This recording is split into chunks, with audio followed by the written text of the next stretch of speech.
नमो अरहंतारं नमो सिद्धारं नमो आर्यारं नमो वज्रायारं नमो लोये सर्वसाहुरं शुद्धात्मानमनेकान्तं साधुमुत्तम मंगलम वंदे संदष्टसिद्ध्यर्थं संदष्ट्यर्थप्रकाशकं मंगलम भगवान वीरो मंगलम गौतम गणे मंगलम कुंदकुंदाज्यो जैन धर्मोस्तु मंगलम सर्वमंगलमांगल्यं सर्वकल्याणकारकं प्रधानं सर्वधर्माणां जैनं जयतु शासनं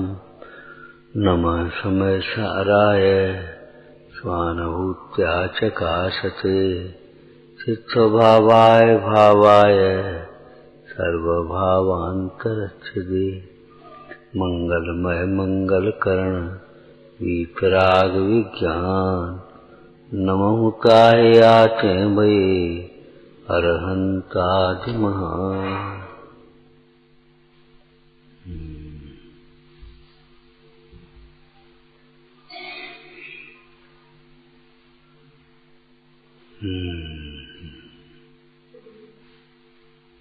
अपने चित्त को अशांत करने वाले अपने ही विकार हैं। अपने विकार पर के बिना पाप के उदय से उपसर्ग हो सकते हैं, लेकिन चित्त अशांत नहीं होता। नाना प्रकार की प्रतिकूलताएं आ सकती हैं पाप के उदय, लेकिन चित्त अशांत नहीं होता। देखो महासती सीता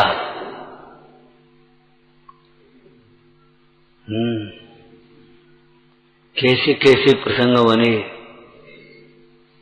और अंतिम प्रसंग तो अग्नि परीक्षा का है। उस प्रसंग के संबंध में एक चर्चा की थी।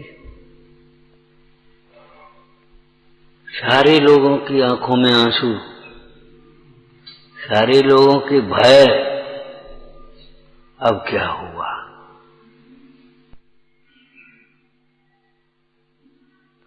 रामचंद्र जी भी अंतर में थोड़े थोड़े चार चमों का उदय, थोड़े थोड़े अब क्या करूं।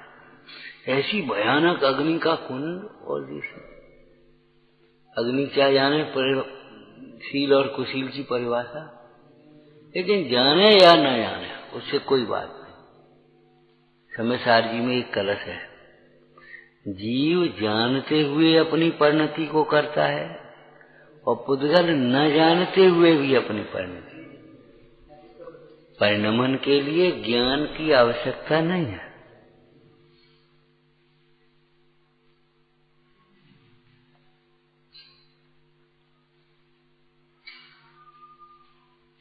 बिल्कुल सही बात है। सीता अग्नि शील कुशील की परिभाषा को नहीं जानती।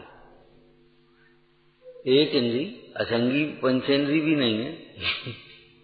एक इंद्री असंगी वो शील की परिभाषा को नहीं जानती, लेकिन निमित्त नैमित्तिक संबंध ऐसा ही है। टोटरमल जी ने निमित्त नैमित्तिक संबंध को किन शब्दों में समझाया, क्या विशेषण दिया, पहले विशेषण बताओ। सहज निमित्त नैमित्तिक संबंध है। दृष्टांत बताओ। सूर्य का उदय होने पर कमल सहज खिल जाता है।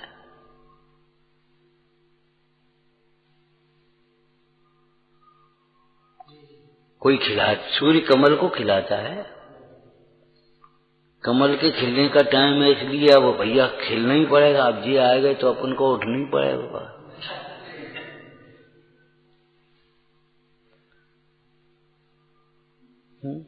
ऐसा कुछ नहीं।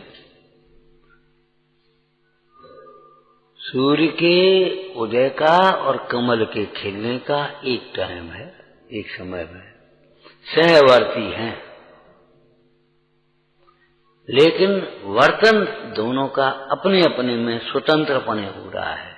सहज निमित्त नैमित्तिक संबंध है। 6 द्रव्यों में से समझाओ, न चलते हुए को कोई धर्म द्रव्य चला नहीं देगा, लेकिन धर्म द्रव्य चलता है। वो क्या नाम, जीव और पुद्गल चलते हैं तो धर्म द्रव्य सहज ही निमित्त हो जाता है। हाँ, ऐसा है जहाँ धर्म द्रव्य नहीं है वहाँ गमन नहीं होते, लेकिन जहाँ धर्म द्रव्य है वहाँ भी गमन जीव और पुद्गल अपनी योग्यता से करते हैं। धर्म द्रव्य उन्हें जबरन न चलाता है, न चलते हुए को नहीं चलाता। अधर्म द्रव्य वहीं है, वहीं जहाँ धर्म द्रव्य है। वह रुकते हुए को रुकने में निमित्त है, न रुकने वाले को अधर्म द्रव्य नहीं रोक देता। नहीं, तुम्हें रुकना पड़ेगा, वो नहीं तो बड़ी आफत हो जाए। धर्म द्रव्य तुम्हें चलाए और धर्म द्रव्य तुम्हें रोके तो ये रोकें और ये खींचे, क्या होगा तुम्हारा? लेकिन ऐसा होता कुछ नहीं। खींचतान वस्तु के स्वभाव में नहीं है, खींचतान तो अज्ञान और कसायों में है।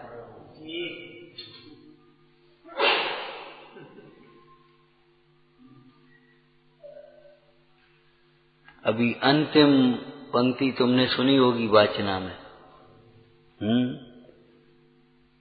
मछली क्या कह रही है? सहवासी, साथ में रहने वाला जानता है ये कैसा है। सचमुच आत्मवासी ही जानता है आत्मा कैसा है। बहिरात्मा आत्मा के स्वरूप को, आत्मा की महिमा को, आत्मा की सामर्थ्य को, आत्मा की प्रभुता को, आत्मा के ज्ञान को, सुख को क्या जाने। वो देखे अकेले आत्मा आत्मा से क्या हो जाएगा? अरे और भी सब देखना चाहिए। अकेले आत्मा आत्मा से क्या हो जाएगा? अकेले ज्ञान ज्ञान से क्या हो जाएगा भैया? लेकिन ज्ञान का अनुभूति कर, ज्ञानानुभूति अथवा आत्मानुभूति करने वाले ज्ञानी जानते हैं अकेले ज्ञान से क्या नहीं होता। ज्ञान मात्र से ही बंध का निरोध होता है, तो ज्ञान मात्र से ही मोक्ष होता है। क्योंकि ज्ञान अकेला होता ही नहीं, ज्ञान की अंतःपातनी अनंत शक्तियां हैं। जहाँ ज्ञान होता है वहाँ सम्यक्त होता है, सम्यक्त होता है और वैराग्य होता है। जहाँ ज्ञान वैराग्य होता है वहाँ सुख होता है, जहाँ सुख होता है वहाँ प्रभुता होती है, बल होता है। अकेला होता कहाँ है?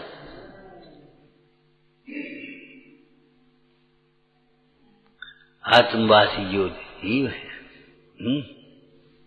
आत्मवासी अपने स्वरूप में बसने वाले ही यानी ही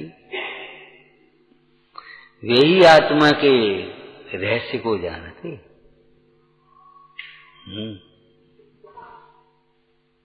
और जो आत्मा के रहस्य को जानते हैं समस्त जिन शासन के जिनागम के रहस्य को जानते। पंडित टोडरमल जी की पहले अधिकार में से बोलो, आत्मरस का रसिया जिन शास्त्रों के रहस्य का वक्ता होता है, और आत्मरस का रसिया ही जिन शास्त्रों के रहस्य का श्रोता। आओ हम तुम्हें रहस्य की बात बता। रहस्य की बात कौन बताएगा? धन्य है जो स्वानुभव की बात भी करते हैं। स्वानुभव पूर्वक कथन करना और स्वानुभव के लिए कथन करना कैसी अलौकिक है ज्ञानियों की दशा।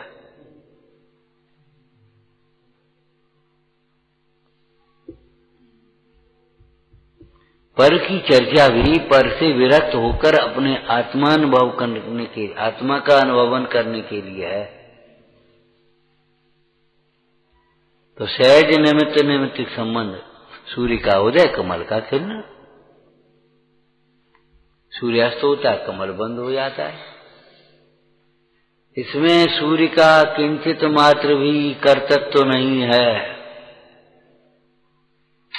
सूर्य का उदय कमल के खिलने में निमित्त है अर्थात अकिंचित का है। भैया विचार करो, माने सूर्य के उदय का उसमें किंचित मात्र भी कर्तव्य नहीं, कर्तृत्व तो नहीं है। जैसे शास्त्र की रचना टीकाएं करने में अमृतचंद स्वामी कहते हैं मेरा इसमें कुछ भी कर्तव्य तो नहीं है, मैंने कुछ भी नहीं किया है, होने योग्य हुआ है।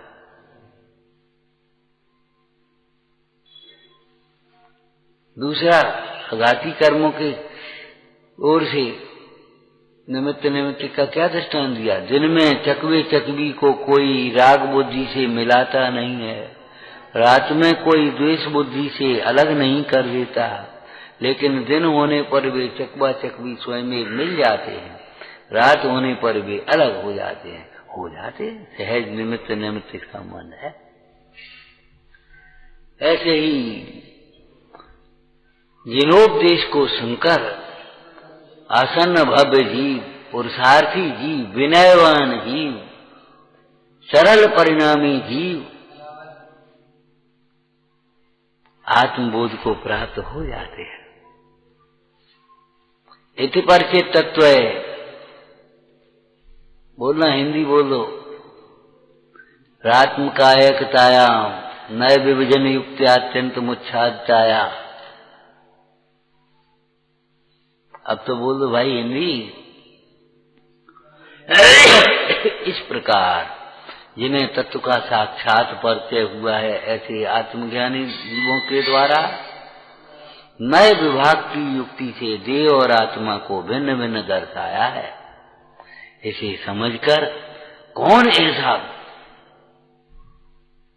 कौन ऐसा ज्ञानी जीव, विवेकी जीव होगा जिसका ज्ञान रूप परिणमित न हो जाए, माने जैसे विज्ञान न हो जाए। ऐसे युक्ति प्रमाण वचनों को सुनकर के भी जो देह और आत्मा की भिन्नता को अथवा देह से भिन्न आत्मा को नहीं पहचानते, वे क्या कहें।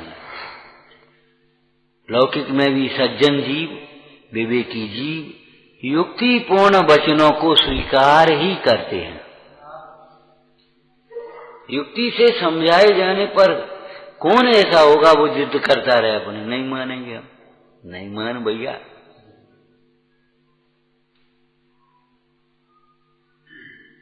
मालूम है, युक्ति से समझाए जाने पर भी जो नहीं मानते हैं, गोमटसार जी में क्या कहा,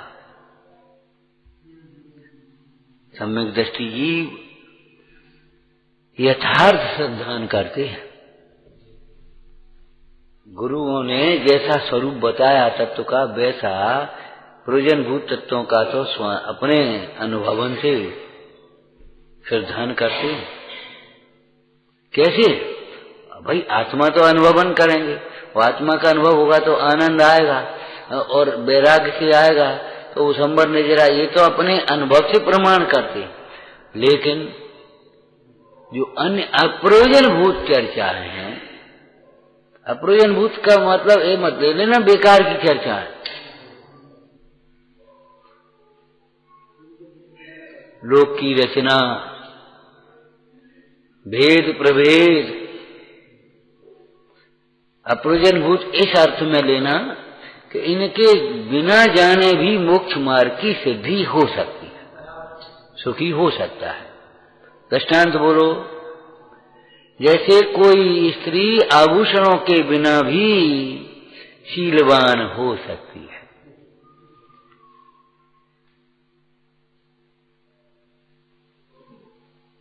बिना नाना प्रकार की कलाओं को जाने हुए भी शीलवान हो सकती है, लेकिन पति में संतुष्ट हुए बिना कोई शीलवान नहीं हो सकता।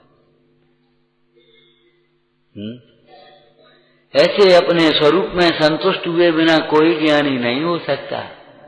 बाद बाकी क्षयोक्षम कम हो, पुण्य का उदय नहीं हो, पाप का उदय हो अथवा पुण्य का उदय कम हो, बाहर की अनुकूलताएं नहीं हो, शरीर में रोग हो, बुढ़ापा हो, नाना का खाने का ठिकाना न हो, अरे रे ऐसा जीव भी ज्ञानी हो सकता है। हो सकता है। करवट बदलने की ताकत न हो वह जीव भी दृष्टि बदल सकता है। ऐसे करवट भी नहीं बदल पा रहे, इतनी भी शक्ति नहीं है, लेकिन दृष्टि बदल करके सुखी होने के लिए स्वतंत्र भी है और समर्थ भी है। अपनी परिणति को बदल सकता है, तत्व विचार पूर्वक समता भाव को धारण कर सकता है, समता भाव पूर्वक सुखी हो सकता है।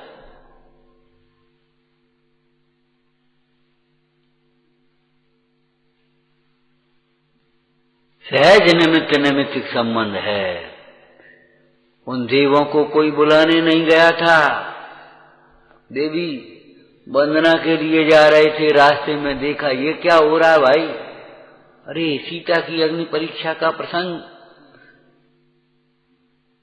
मैं यहीं रुकता हूं, मैं यहीं रुकता हूं, ये बड़ी वंदना है, धर्मात्मा की रक्षा करना, धर्म की प्रभाव न करना, ये बड़ी सेवा करना, रक्षा करना, ये बड़ी पूजा है, बड़ी वंदना है, बड़ी भक्ति है। यातें तारे बड़ी भक्त नौका जगनामी।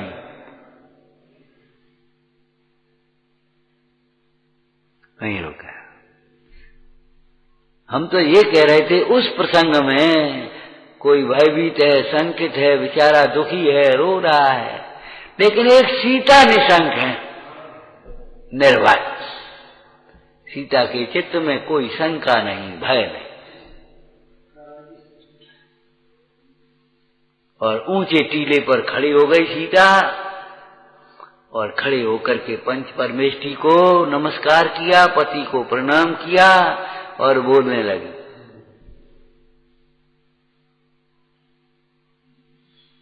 बोलने लगी सीता, ना तर जल हो जा। अब दोबारा वीर वीर कौन सुना है, क्यों? जो पर पुरुष निहार के मैं कछुकियो हो को भाव, भस्म अग्निमोय कीजिए ना तर हो जा, हो जा।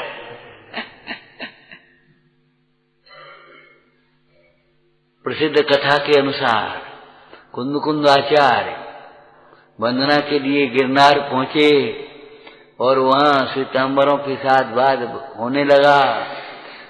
साक्षी बदी अंबिका का वो सरस्वती मूर्ति अचेतन पर करो।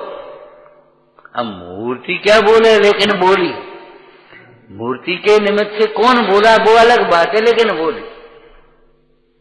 सत्य पंथ निर्गंत दिगंबर प्रकट सुरीता कई पुकार, ते गुरुदेव बसौर मेरे विघ्न हरन मंगल करता।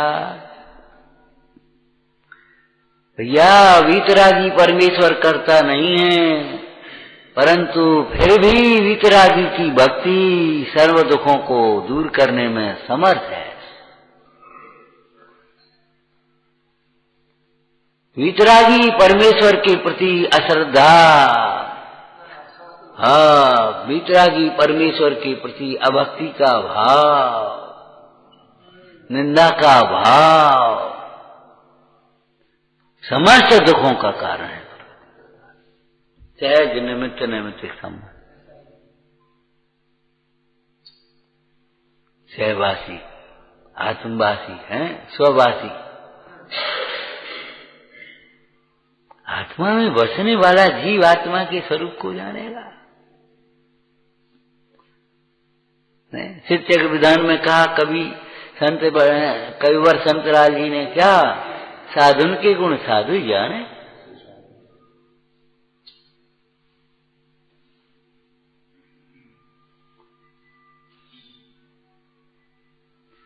साधु जैसे साधु हैं, आत्मा जैसा आत्मा है, समता जैसी समता है, आत्मिक सुख जैसा आत्मिक सुख ही है।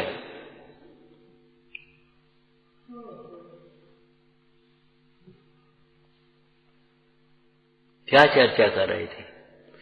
सीता के चित्त पर में किंचित मात्र भी अशांतता नहीं हुई, अब क्या होगा?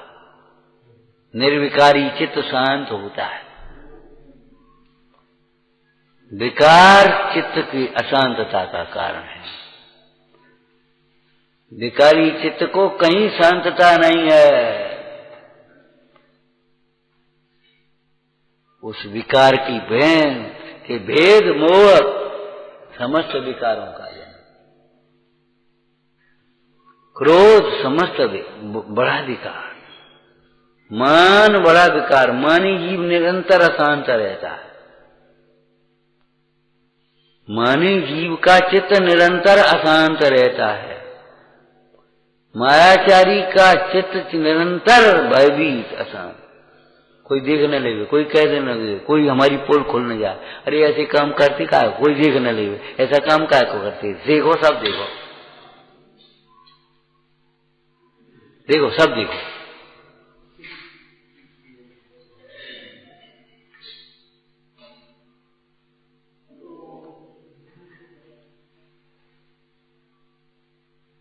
जिसे छिपाने का भाव हो, ऐसा भाव मन में कभी आना ही नहीं।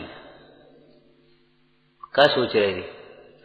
कशुनी कशुनी का मतलब ऐसे क्यों सोचते हो?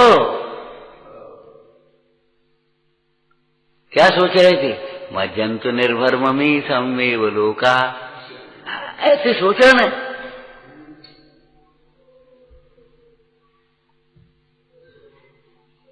क्या कह रहे थे? कशुनी कशुनी कशुनी। अरे ऐसे काय को कहते हो? ऐसे क्यों बोलते हो? ऐसे बोलो हैं, सर्वजीव हैं सिद्ध सम, ये समझते था। क्यों ऐसे?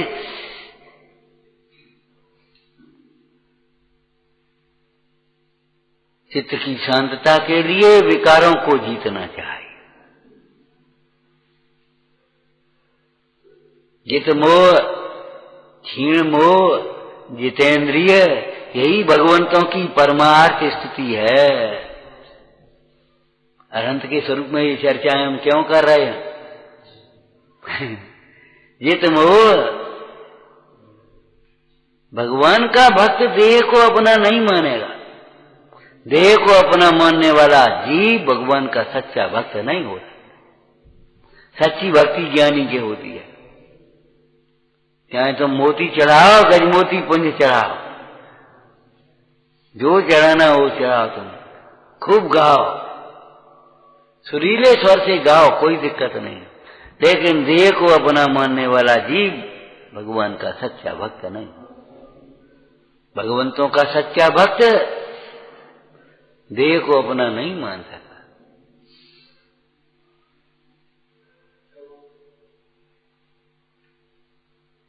देह को अपना न मानकर देह से भिन्न आत्मा का अनुभवन करना, यही परमार्थ भक्ति है।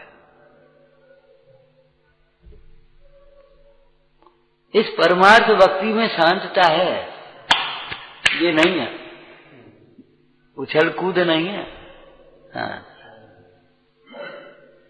जगत के बहिरात्मा उस भक्ति को समझते नहीं है। ये कैसी भक्ति?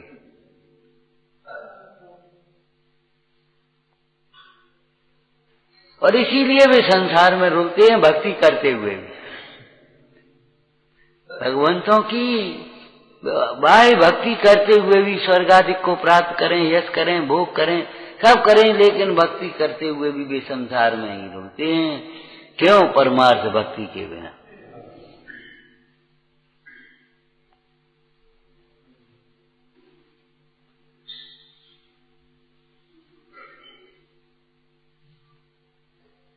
डर लगता है कहीं मर गए तो, डर लगता है। इस डर का कारण मोह है। निरंतर चोर है, व्यभिचारी है, दोषवान है, निरंतर भयभीत रहता, निरंतर अशांत रहता उसका चित्त। जैसे शांत सरोवर में पानी बिल्कुल शांत, जिसमें पूरा का पूरा आकाश ऐसे दिख रहा है, छत्र चंद्रमा मानो पानी में ही उतर आया हो, जिसमें अपना चेहरा ऐसा ही दिखता है, बिल्कुल हूबहू एक, ये समझो ये बाल भी दिख जाए उसमें, इतना शांत पानी। उसे अशांत करने के लिए एक कंकड़ी पका दिया, एक पत्थर फेंका, शांत हो गया। ऐसे ही एक भूल काफी है उम्र भर रुलाने को।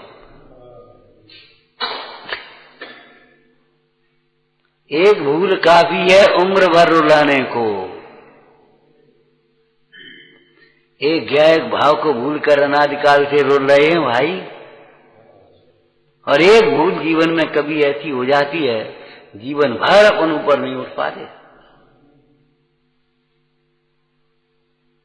घबराना नहीं। जिस कवि ने कहा है वह किसी विविक्षा से कहा है। बाद बाकी भूल मिट करके भगवान होने के लिए भी स्वतंत्र है। इसीलिए हमने इस स्तुति में जब लिखा तो एक लाइन में आपने कुछ देखा, पल पल की भूल तुझे पल पल रुला दे। ये नहीं लिखा है उम्र भर रुला दे।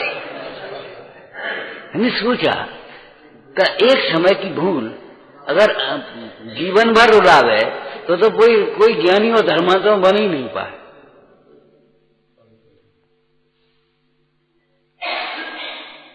क्षण क्षण का विकार क्षण क्षण के दुख का कारण है।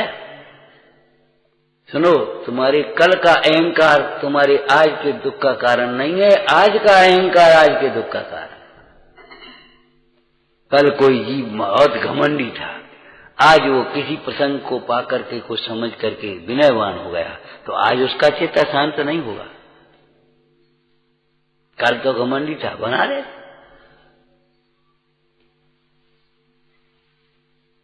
कल तक जी बहुत क्रोधी था, आज उसने बड़ी प्रकार से समझ करके बहुत शांत चित्त हो गया, क्षमावान सहनशील हो गया, तो आज चित्त शांत नहीं होगा उसका कल के क्रोध के कारण।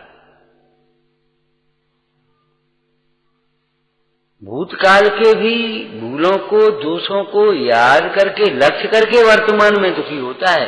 माने लक्ष्य करना ये वर्तमान का दोष है।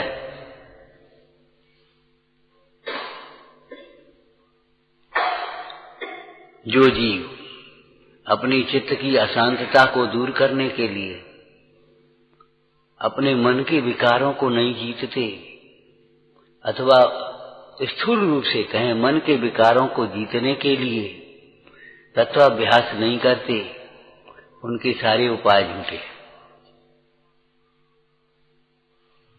उन्हें कभी कहीं किंचित मात्र भी शांतता नहीं मिले।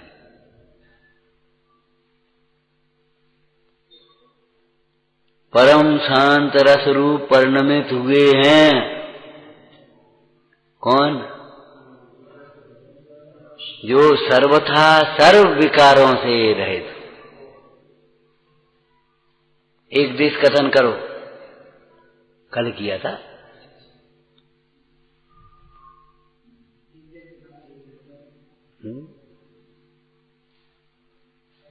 हैं? बोलो बोलो।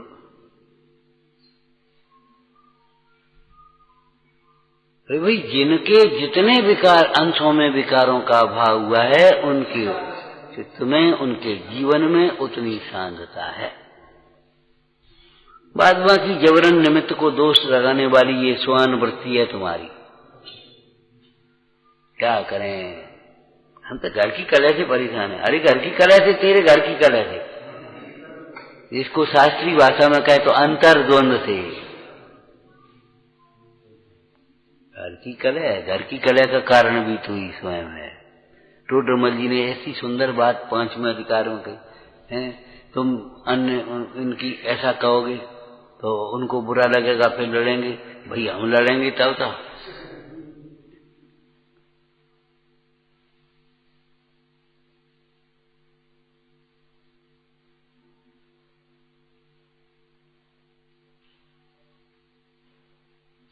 हम लड़ेंगे, तब तो हम अशांत होंगे, तब तो अपने शांत स्वभाव से च्युत होकर जब जीव स्वयं अशांत होता है, पर्यार्थक में से बोलो, अपनी ही कसायों से जब स्वयं अशांत होता है, तब पर द्रव्य तो निमित्त मात्र है। भेद करके कथन करो। जब स्वयं अपने क्रोध से अशांत होता है, तब गाली आदि किसी के सामने वाले का दुर्व्यवहार आदि तो निमित्त मात्र है।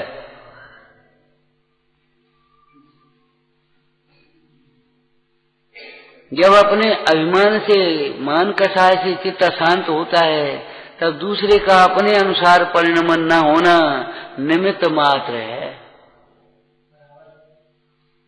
ये नहीं मानता, 1-10 मानते हैं तो अभी हमें अशांति हो जाती है, और भगवान को नहीं मानते तो उनको तो अशांति नहीं होती।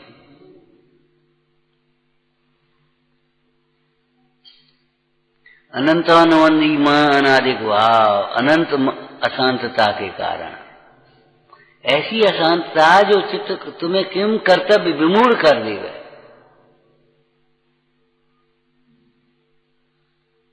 आत्मघाती है, आत्म तिरस्कारी परिणाम है, आत्मघाती परिणाम है। इन्हीं के कारण से कदम कदम पर हमारा तिरस्कार होता है। इन्हीं के कारण से हम निरंतर अपने ज्ञान आदि को घात करते हैं। इनके कारण से, इनका मोह काम क्रोध आदि भावों से। हमने तो कल भी कहा था, एक लाइन का स्वाध्याय कर लो। ये अनंत का स्वरूप चिंतन कर रहे, करो चिंतन। अरे भाई, जो अनंत का स्वरूप है वही तुम्हारा स्वरूप है। तुम्हारा स्वरूप कोई अलग नहीं है।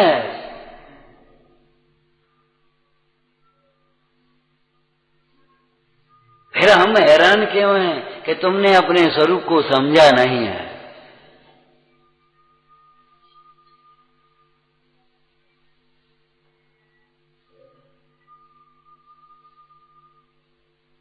समस्त दोषों से रहित होकर देवादेवपने को प्राप्त हुए हैं। हम ये कह रहे हैं कि इन समस्त विकारों में ना एक एक विकार को लग करके फिर चिंतन करना। जब चित्त अशांत हो तो उसे पकड़ना। आधुनिक भाषा में बोले तो जब कोई पीड़ा होती है, पीड़ा, तो उसके कारण को चेकअप, क्या बात क्या है, अरे ब्लड प्रेशर क्वेश्चन का, अरे बीपी हाई है, अरे बीपी लो है, ये फलाना है, अरे इसमें ऐसा है, आयुर्वेद में ये बात बढ़ गई, ये पित्त है, ये कुपित, अरे ये दोष कुपित होगा, ऐसे होगा। तो उनको पहचान करके तब इलाज करते हैं। ऐसे ही अपने उस विकार को पहचान करके इलाज करो। जैसे बिना निदान के चिकित्सा नहीं होती, ऐसे मूल दोषों को, मूल कारण को पहचाने बिना दुख दूर नहीं होता।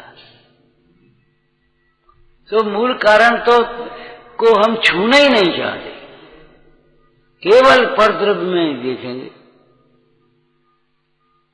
न उस भवितव्य, उस परिणति की योग्यता को विचार करेंगे, और न उदय का अधिक का विचार करेंगे। बस जिनने ऐसी करी, अब बांध के बैठे पकड़े रहो, बैठे रहो भाई, क्या करो।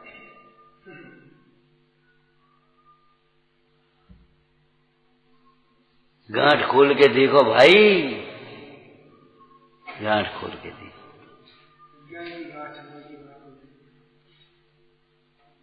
ग्रंथि भेद हुए बिना केवल थोड़े से परिणामों में कषाय की मंदता भी हो, कुछ छाया उपशम ज्ञान के बल पर तत्व आदि का चिंतन भी हो, तो अभी मोक्ष मार्ग का प्रारंभ नहीं होता। ग्रंथि भेद कर, ग्रंथि भेद संस्कृत का शब्द है, गांठ खोलो। पेट में कितनी गांठ है बड़ी है, कह देते ना, तो पेट में माने अभिप्राय में, ये समझो। अब हमारे, अब क्या कहें, तुम्हारी भाषा में कम पढ़े लिखे, हमारी भाषा में तो बहुत पढ़े लिखे थे। अपनी सामान्य भाषा है, पेट में जान कितनी गांठ है। अरे पेट का मतलब पेट में गांठें नहीं है।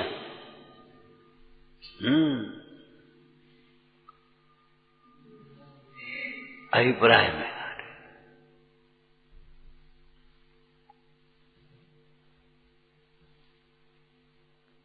अब जितना आप अभ्यास कर लोगे उतना ही आपको उसका लाभ मिल जाए। जैसे अध्यापक एक गणित का सूत्र समझाते हैं, अब जितना जो अभ्यास कर लेता वो उसके हिसाब से परिपक्व हो जाता। ऐसे ये सूत्र हैं भाई, और इनका जितना आप अभ्यास कर लोगे उतना कम मजा है, और अभ्यास नहीं करोगे तो बस खत्म मामला। ठीक है, सूत्र सुनाओगे तो कैसे काम चलेगा? वहां तो सूत्र का प्रयोग करके लगाना पड़ेगा, वहां दूध वाले का हिसाब करना है। अब तुम गुणा भाग सुखाओ, वो तो वहां उसका गुणा आदि का प्रयोग करके और उसकी पहिया बताने भाई इतना हुआ, इतना दूध हुआ इस भाव से और इतने पैसे हो गए तुम्हारे, वहां तो वो हिसाब करना पड़ेगा। अब तुम खाली है वो सुनाओ गुणा भाग।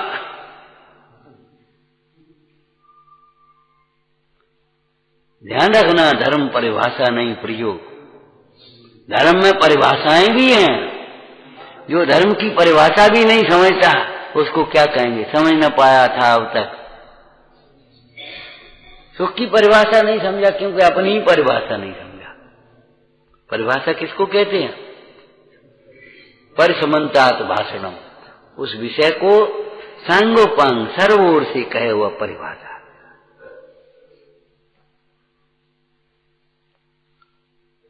अपना आत्मा देवातीत है, देवों का देव, नाथों का नाथ, श्री नाथ ये पर्यार्थिक नाथ हैं और चैतन्य नाथ देवों का देव, नाथों का नाथ, अंतर में देखो चैतन्य नाथ। देवों का देव है। मालूम है किन शब्दों में याद किया है इन ज्ञानियों ने? आत्मा से उत्कृष्ट कोई देव हो तो माने, ऐसा लिखा है। आत्मा से उत्कृष्ट कोई देव हो तो माने, अब है ही नहीं, हम क्या माने? सुनो, जिनको आप देव मानते हो वे कहते हैं शुद्धात्मा देव है, उनकी तो मानोगे क्यों भाई? तुम अनंत भगवान को देव मानते हो तो अनंत भगवान की दिव्य धुनी में आया आत्मा देव है। अब बताओ, अब नहीं, हम अनंत भगवान को तो देव मानेंगे और अनंत भगवान में जिसे देव कहा है उसे हम देव नहीं मानेंगे, तो भाई अब क्या कहें तुम्हारी बुद्धि?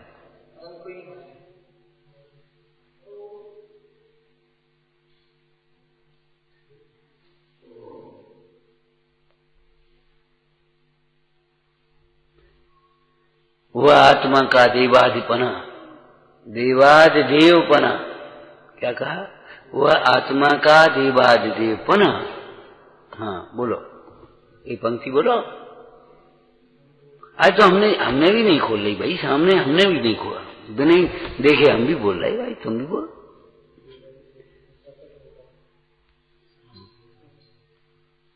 वह आत्मा का देवादिदेवपना क्षुधात साधिक समस्त दोषों से रहित होने पर प्रकट होता है।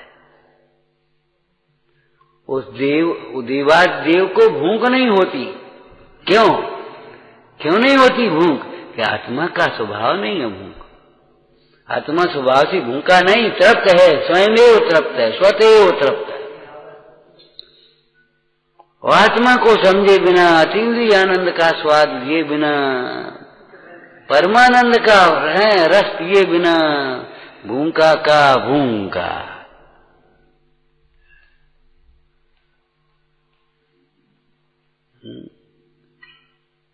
सवेरे रोटी खाली, शाम को पेट खाली, शाम को रोटी खाली, सवेरे पेट खाली, खाली का खाली। बताओ, भर पाया हो तो बताओ किसी ने। रोटी खाते खाते किसी की भूख मिटी हो आज तक तो बता दे।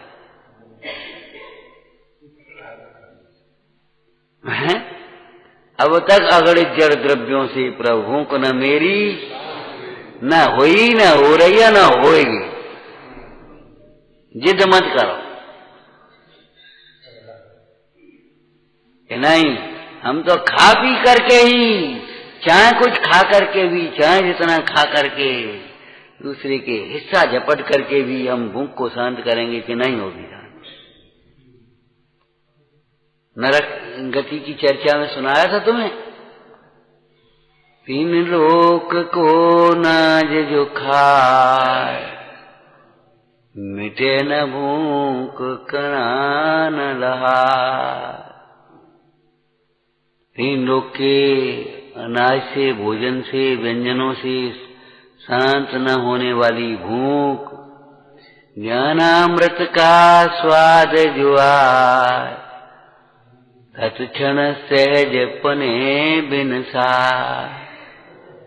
यहां उस नरक में रहने वाले जीव को, नारकी को नहीं,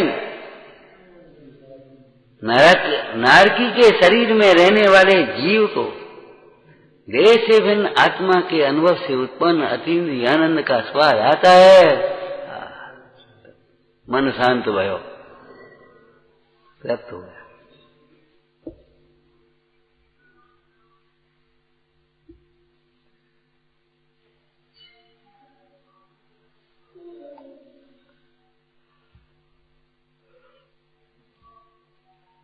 अपना देवाधिपना प्रकट करो, अपने देव को अंतर में निहारो। एक चर्चा की थी, याद रखना, मंदिर में लिखना।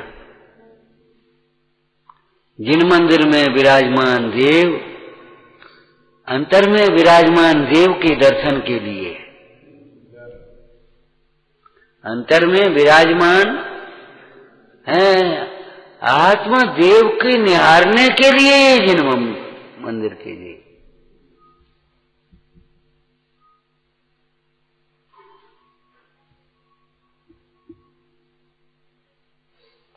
भाषा आप अपनी लिख लेना, कोई दिक्कत नहीं है, लेकिन अभिप्राय समझना।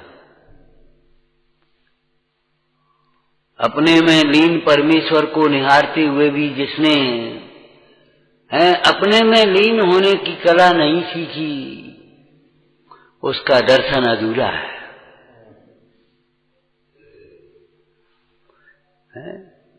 स्वयं में ही तृप्त परमेश्वर को देखते हुए भी जिसने स्वयं में स्वयं से तृप्त होने की विधि नहीं सीखी, उसका दर्शन क्या कहें भाई, अधूरा ही है, निष्फल समझो।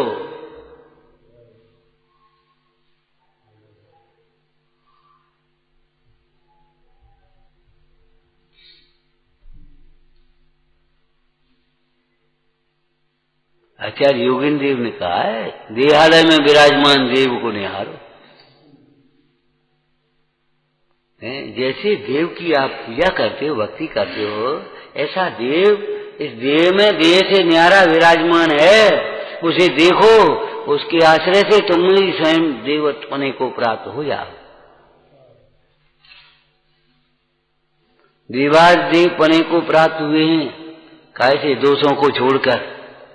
हे भाई, दोष कितने प्रकार के? 18 प्रकार के दोष, फिर समस्त दोष, उन देवों के दोषों के 2 भेद, एक देहाश्रित, एक परिणाम आश्रित, आत्माश्रित। ठीक है ना? जैसे गुण देहाश्रित और आत्माश्रित है ना, ऐसे ये देह भी, दोष भी देहाश्रित, जैसे क्षुधा देह आश्रित। लेकिन भूख की जो पीड़ा है वो देह को नहीं होती, देह के लक्ष्य से, उस अपने से च्युत जीव को होती है। प्यास की पीड़ा इस शरीर को नहीं हो रही है, शरीर तो अचेतन है, उसमें पीड़ा नहीं होगी, उसमें तो एक अवस्था विशेष है। उस अवस्था विशेष का लक्ष्य करने पर वह पीड़ा उत्पन्न होती है, अथवा उसको शास्त्रों में संज्ञा भी कहा है।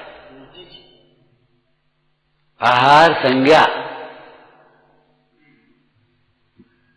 भय संज्ञा, परिग्रह संज्ञा। संज्ञा शब्द के प्रयोग है कि नहीं? संज्ञा अंतर में जागृत रहने वाली पीड़ा, अंतर में पीड़ा ही है वो संज्ञा। वो संगी असंगी वाली संज्ञा मत लेना यहां, पीड़ा।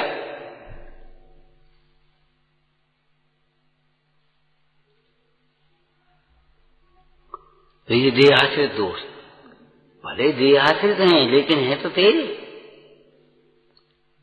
स्टैच्यू को भूख लगती कभी? मुर्दा को भूख लगती है? अरे मुर्दा को भूख नहीं लगती, देह को मुर्दा मानने वाले भी ज्ञानी साधुजनों को भी भूख नहीं लगती। सच बात है ये।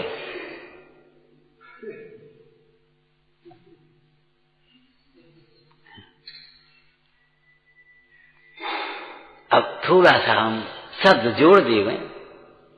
देह से भिन्न आत्मा का अनुभव किया, देह से भिन्न आत्मा का अनुभव किया, और देह को जिन्होंने अचेतन जाना, मुर्दा जाना, उनको भूख नहीं लगती का अर्थ क्या लेना चाहिए?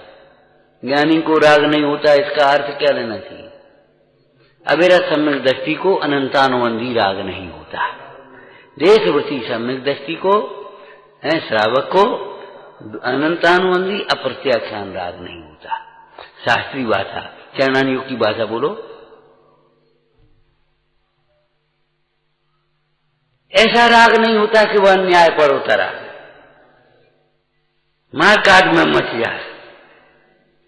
ऐसे ही हम इस भाषा में बोले, ज्ञानी को भूख, देह से भिन्न अपने को आत्मा अनुभवने वाले ज्ञानी को भूख नहीं होती। ऐसी भूख नहीं होती कि भाक्षा वक्ष का विवेक न रहे। क्या कहा, समझ में आया? ऐसी भूख नहीं होती भक्ष्य वक्ष का विवेक न रहे, वह वक्ष भक्षण ही करने लगे। ले आओ भैया अब क्या करें? कई मत ऐसे ने कहा बहुत भूखे हो तो भैया मरेगा मांस खा ले। जैन दर्शन में ये उपदेश नहीं है। जैन दर्शन में ये उपदेश नहीं आएगा, कहीं भी नहीं आएगा। ऐसी भूख नहीं लगती, ऐसी भूख नहीं होती देह से भिन्न आत्मा को समझने वाले ज्ञानी जीव को, जिसने देह को माटी समझा है, मुर्दा समझा है, अचेतन समझा है, भिन्न समझा है, उसे ऐसी भूख नहीं होती कि भक्ष भक्ष का विवेक नहीं रह। ले आओ भैया जो कुछ हो रहा तो तुम हमें।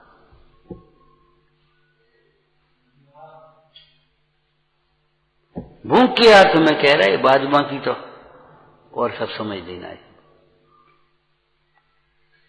चलो आगे चलते जाओ। वह स्वरूप की भावना से जिनके दो चौकड़ी कसाय का अभाव हुआ, ऐसे श्रावक को ऐसी भूख नहीं होती कि भैया लाओ। अरे चौथे वाले की भी हम फिर कह दें, एक लाइन और कह दे, ऐसी भूख नहीं होती कि रात दिन चाहे जब लाओ। चाहे जहां चाहे जो चाहे जब खाओ खाओ खाओ। ऐसी भूख तो अज्ञान दशा में हो सकती है, ज्ञान दशा में संभव नहीं है। ज्ञान दशा में भूख तो है परंतु मर्यादा में, इतनी ही भूख है।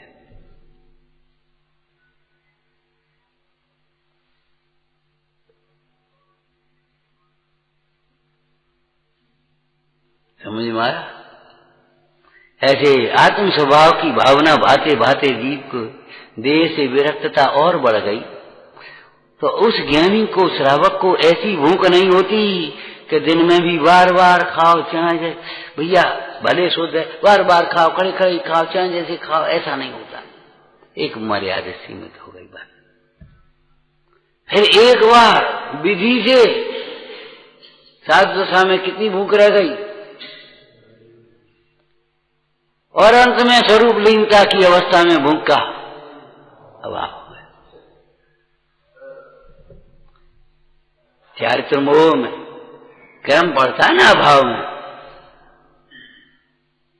अनारी स्वभाव की प्रतीति हुई, वह जीव, हाँ बोलो, युक्ताहारी हो सकता है, अयुक्ताहारी नहीं। अयोग्य आहार को ग्रहण करने वाला नहीं। अयोग्य आहार को ग्रहण नहीं करेगा, अयोग्य रीति से आहार को ग्रहण नहीं करेगा। आसक्त होकर के नहीं, ये नहीं होता। इतनी उसकी आत्मिक प्रभुता प्रकट हो गई। देवाज्य पने को प्राप्त हुए कैसे? समस्त दोषों का अभाव करके, अनंत भगवान के ऐसे स्वरूप का विचार करके वो भव्य जीवो अपने दोषों को पहली प्रकार से अभाव करने का पुरुषार्थ करना, अपने दोषों को नकारना मत,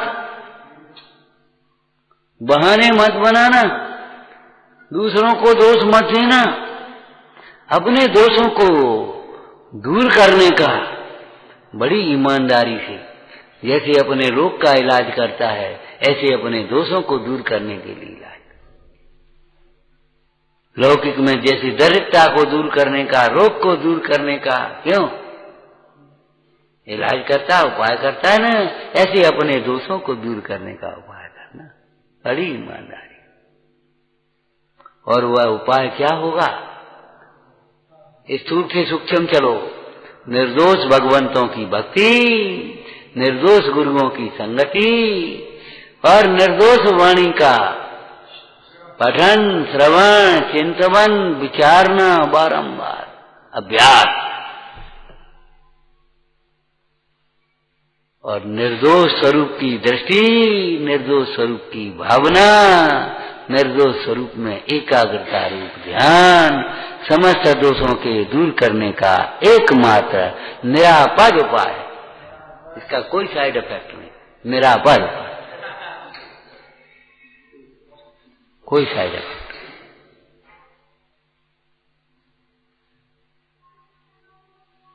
देवादीप पने को प्राप्त हुए। आगे क्या कहा बोलो? अरे पढ़ के तो आए होगे, आगे क्या कहा? कई हमें कौन पहुंचने तो है? अरे सुनना तो था भैया।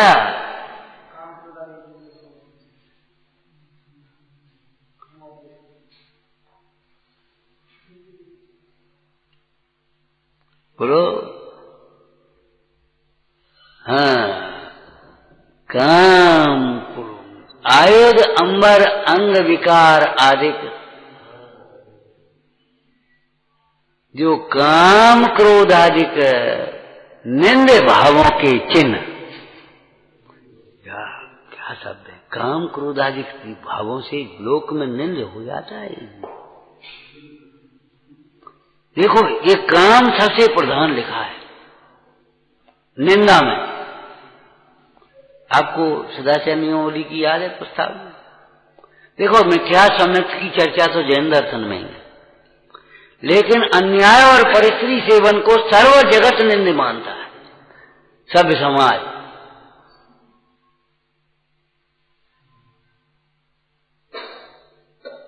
काम क्रोधादिक भाव, स्थितिकरण में भी पहला शब्द था कामादिक कर बरसते थी घटे। तुम्हें धर्म से चिढ़ाने वाला सबसे पहला ये कामादिक भाव, विकारी भाव। मन नहीं लगता तुम्हारा, मन नहीं लगेगा, अंदर में कामनाएं होंगी। आपको एक लाइन याद है? लिखो भाई, हैं क्या? जहां वासनाएं होती हैं वहां उपासना नहीं होती।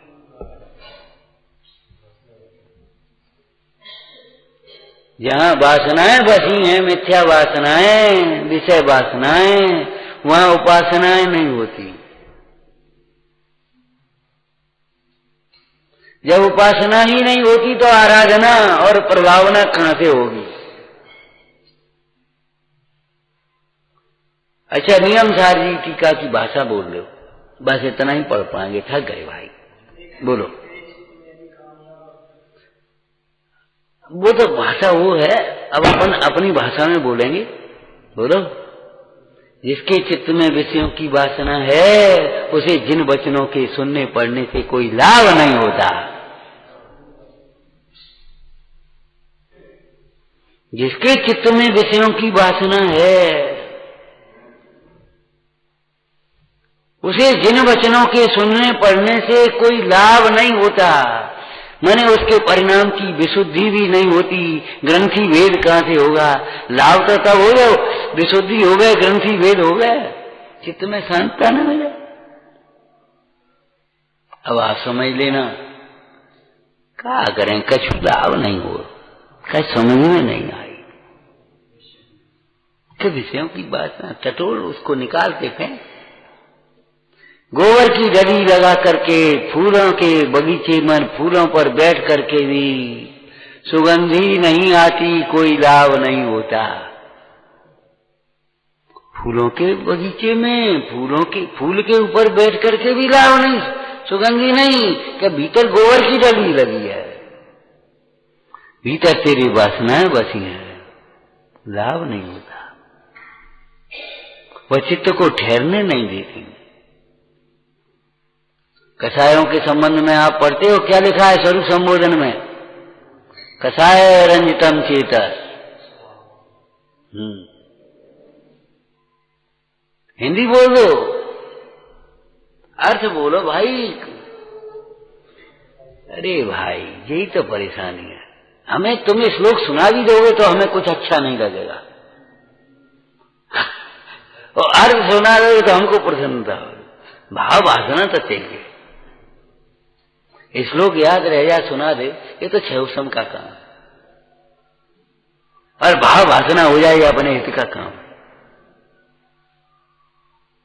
कसायों से रंजित चित्त उसी प्रकार मोक्ष मार्ग को प्राप्त नहीं करता, रत्नत्रय का लाभ नहीं होता उसे।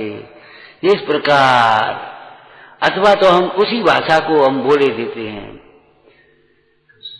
इस बैराग का रंग उसी प्रकार से नहीं चढ़ता उसके ऊपर। वैराग्य चर्चा सुनने पर भी, तत्व चर्चा सुनने पर भी ज्ञान वैराग्य का रंग उसके ऊपर उसी प्रकार नहीं चढ़ता जैसे मैले कपड़े पर केसरिया रंग नहीं।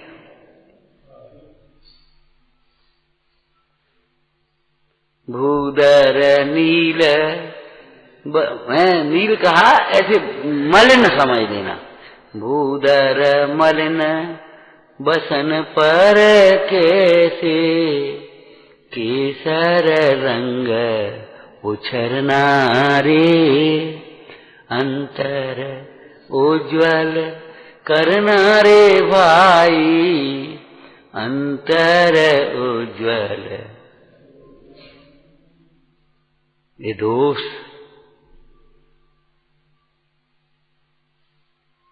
भूआत्मन अपने दोषों को छिपाने से अपना हित नहीं है। उन दोषों को बड़ी ईमानदारी से समझो, जिनवानी के अभ्यास से। ये तो दोष है। वो तो दोपहर की कक्षा में चला था, नियम सार जी की चर्चा में। ये दोष है, मेरा स्वभाव नहीं है, यही तो मेरे लिए दुष्कर है, यही तो मेरा शत्रु है, नाश करने योग्य है, और ये अध्रुव है, विनाशी है। इसका नाश होना सरल है। कैसे कैसे कामी पुरुष और एक क्षण में दीक्षित हो गए, ब्रह्मचर्य महाव्रत के धनी। कैसे कैसे क्रोधी जीव और कैसे क्षमामान हो गए, उत्तम क्षमा के धारक। अरे रे प्रभु, पुराण हमारा उत्साह बढ़ाते हैं।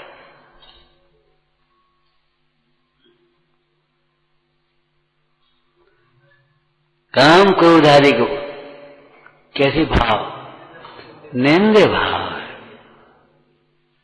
हे भाई, जब तक ये भाव छूट न पाए तब तक कम से कम इनकी निंदा तो करो।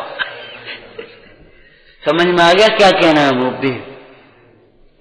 जब तक ये काम क्रोधादिक भाव तुम्हारे छूट न पाए तब तक बैठ करके गुरुओं के चरणों में, भगवंतों के चरणों में कम से कम इनकी निंदा तो करो। यदि तुम ईमानदारी से इनकी निंदा भी नहीं सीख पाए, अपने काम क्रोधादिक भावों की, तो आपका जीवन कभी प्रशंसनीय नहीं बने।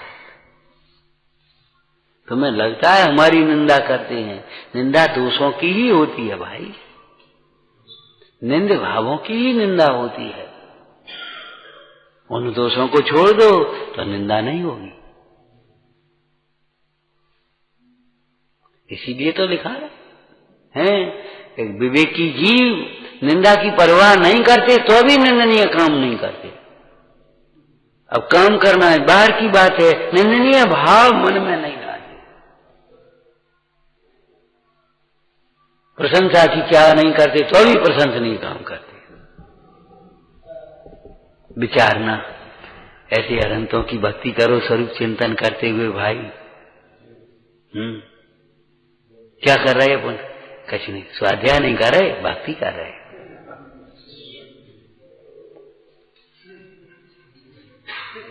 माने जी भक्ति करा, बहुत दिन से कराई नहीं, देखो भक्ति तो करा है। ऐसी भक्ति करो। अब इसी को तुक की भाषा में जोड़ दें तो व्यवहार की भक्ति हो जाती है, बाल बच्चों के सीखने समझने लायक भी हो जाती है, वो अलग बात है, लेकिन वास्तव में ये भक्ति है, भगवंतों की भक्ति है।